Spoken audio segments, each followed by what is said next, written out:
we'll try and explain a little bit about remuneration, section 5 of the code. Effectively, remuneration is pay in the way that we would normally think about it. Just two little points to make. It's an executive remuneration, and the executive remuneration is comprised of typically three components: a salary, a bonus, and the option to get shares if you achieve certain performance criteria. And when the executives receive shares and the shares vest, we'll be talking about LTIPs, or long-term investment plans, often. Now, I teach this a lot, and I do get a bit fraught and fed up with people saying directors get paid too much. So let's ask a question. For the largest 100 companies in the FTSE 100, how much do you think the average director's salary is? You can pause the screen now if you want to have a think about it, but let's have a look. KPMG do a little survey every year. Chief executive average salary in the FTSE 100 companies are 850,000, so that's just less than $1 million. Finance directors don't get paid too much salary. They get paid about $500,000 on average, 555,000. Now, you might be thinking, oh, that's not particularly good. Well, that's because we've only looked at the basic salary. We haven't added in the annual bonuses and the LTIPs, or the shares they can get if the company performs well over the long term. So there's your average CEO remuneration package. So that's £3.587 million, or £3,587,000. CFOs, chief financial officers, don't get paid as much on average. All the components of their remuneration give them on average about £2 million remuneration, £2,125,000. Now, some people go, oh, it's too much, it's too much. Let me just make a couple of comments. I did a little bit of research. The average profit of a FTSE 100 company is about £800 million. Now, there's different ways of getting to that figure, but I'm quite happy with that. If the average remuneration of a CEO is just less than £4 million, that remuneration of that executive CEO represents less than 1% of the overall profit that that CEO has helped create. And similarly, if you look at the salaries or the remuneration packages of CFOs and other directors, they represent a very, very small proportion of the overall profit created. So I think if we're going to talk about high remuneration packages, it's very helpful for us to compare them and put them in the context with the overall profitability of these companies that they're leading. Now, here's another way for me to make the argument. I'm not too bothered about these high salaries. Now, you might not like football, and you might think that footballers get paid too much. When we talk about footballers' pay, we often talk about how much they get paid per week. Well, the CEO of a 100 FTSE company gets paid about £69,000 per week, which is only a little bit more than the average Premier League player, and a lot less than the average Manchester City player, who gets paid £134,000 a week. Now, I leave it up to you to decide whether or not you'd rather be a chief financial officer of a FTSE 100 company, or rather, if you'd rather be a Manchester City player. The point is that these remuneration packages are rather similar. And to put this into the context of governance, who brings more value to society? A midfield player of a mid-ranking Premier League side, or a director who brings water to homes, electricity to homes, food to homes, clothing to homes, helps build the society that we live in? Now, I'm going to argue players contribute to society, and I'm also going to argue that companies contribute to society. Now, we can argue this from a whole variety of perspectives, so I'm not going to camp out too much on this. Let me just make one final point. I'm not interested, when I'm teaching remuneration, in talking about how much directors get paid. Yeah, they get paid quite a lot compared with the average person, but I've got no problems with that. What I am interested in helping you understand is how they are paid and why they are paid in that way they are. And the reason why directors are paid in the way they are is that the non-executive directors want to influence the executives to behave in a way that will create long-term value for shareholders. And that's the reason why we have a salary, bonus and share components in the executive remuneration. Now, I don't want to get a bit too technical, so let's go back to the code and have a look at some of the basics of the code. Remuneration, remember, we're talking about executive remuneration, is all controlled by a remuneration committee that's comprised of independent non-executive directors. Now, there should be a minimum of 3 independent non-executive directors on the remuneration committee, and the chair can be a member, but they can't be the chair of that committee. So let's have a look and see how Domino's is complying or not complying. Well, here's the chair of the remuneration committee. You can see that little black diamond there. Kevin Higgins, he's an independent non-executive director. Helen Key, she's an independent non-exec. She's sitting on the remuneration committee. That's that black diamond.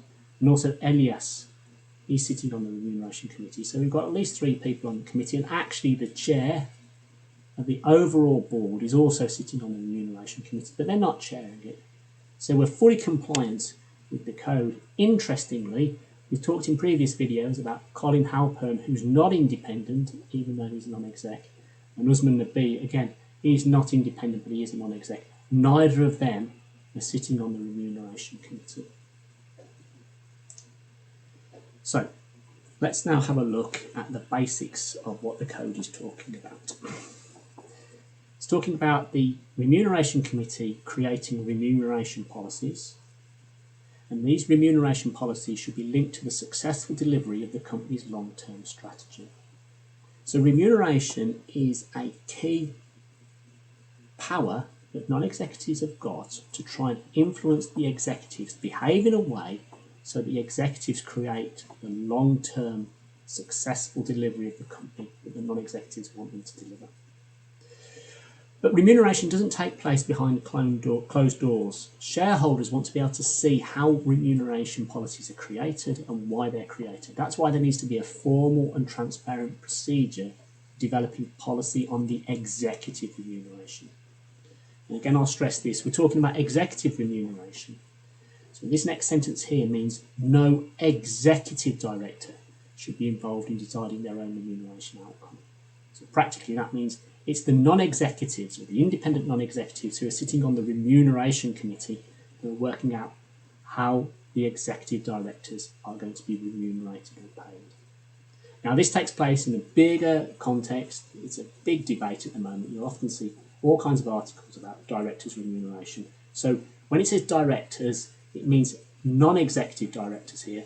Non-executive directors should exercise independent judgment and should take into account the company and individual performance of wider circumstances.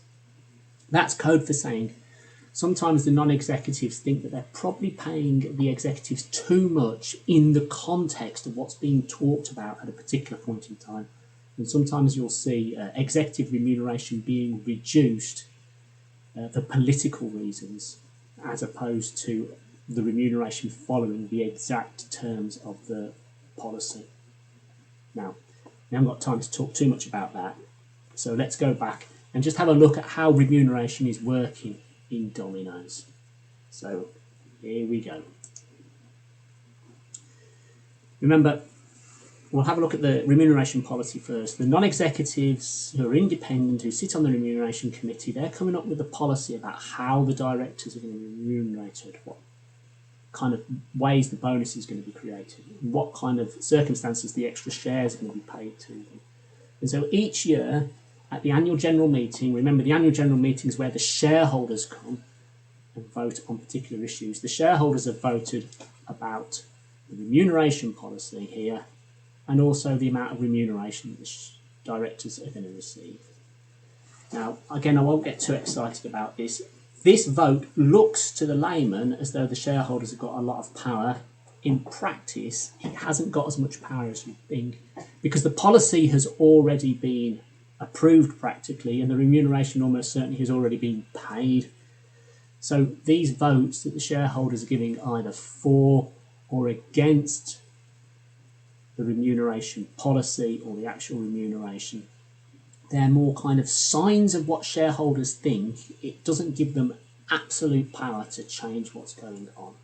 Again, we could talk about that in detail, but let's just camp out now on the actual remuneration that's being paid. Here's David Wild, our CEO.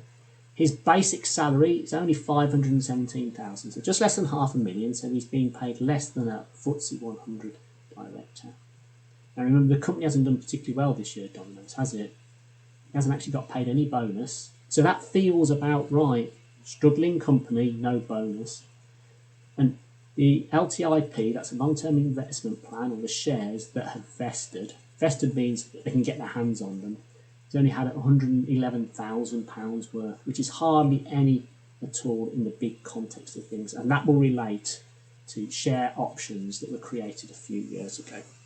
So his overall remuneration package is £694,000. It's not particularly high, is it? And it's fairly standard for a company in this particular situation that we find it in. So let's have a bit more of a look at this. I'm not going to suggest that you read all this.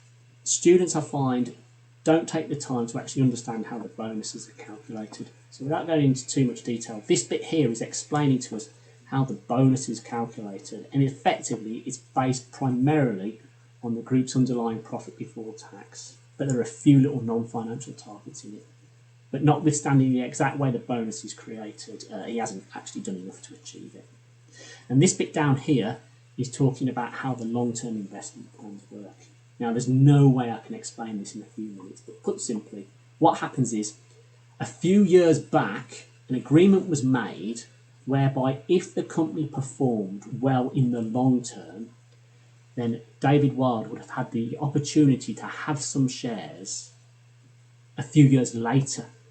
And so what we're now looking at is looking at whether or not shares that he could have received in 2016, he's allowed to receive. Now, it's all a bit complicated, so I'm not going to talk about too much about that. Let's now just have a look at one final bit to do with the remuneration. Sorry for confusing you if I started talking about long-term investment plans. Right, remember, we've got to have an awareness of outside circumstances. So here, the CEO pay is being discussed in the light of all the other remuneration packages within the organisation. So here, the lowest quarter of employees are paid about £16,000 a year, and we can all feel what that feels like. The midpoint of employee pay is about £30,000 a year in Domino's, and the top quarter of employees get paid £45,000 or more. So all this is doing is it's saying, look, we're aware of how much our employees are getting paid, and we're aware of how much more the CEO is getting paid compared with our employees. But again, CEOs are very, very talented people. And there are not very many people who can run a large listed company really effectively. So I'm not too bothered about that. I think what we are bothered about is whether or not this low pay here is actually a living wage. And I think we can be bothered in a bigger ethical sense about, can you actually raise a family or build a life on a pay package of that size in today's society? Now, let's just have a look at one other final thing. Been talking about executive remuneration. Here's non-executive remuneration. They get paid about £60,000 a year. Now that's fairly standard for a FTSE company. Now that's £60,000 for turning up to about 12 board meetings during the year. So that's about £5,000 per meeting. So if you feel like getting appointed as a non-exec on a large listed company, I'd encourage you to try and get an appointment. That'd be nice for you. So let's wrap up. Need to give you a little bit of an activity. Why not choose a FTSE company of your choice, have a look at the London Stock Exchange to find out about those companies, and then maybe find out the remuneration of the executives, and then perhaps compare it with the profit. I think that will give you a nice little sense about a company that you might not know fully about. And then, when you've done that, this is the final session on governance. Why don't you get the code and read through the 18 sub-principles? And if you've got any questions about any of those sub-principles, write them down and ask about it in the seminar. And let's see if I can just run through the code with you before the video stops. So here we have, in order, section 1, board leadership and company purpose. Section division of responsibilities. Composition of the board, succession and evaluation of the board. Audit risk and internal control. And well done for sticking to the end of the video. Remuneration All the best.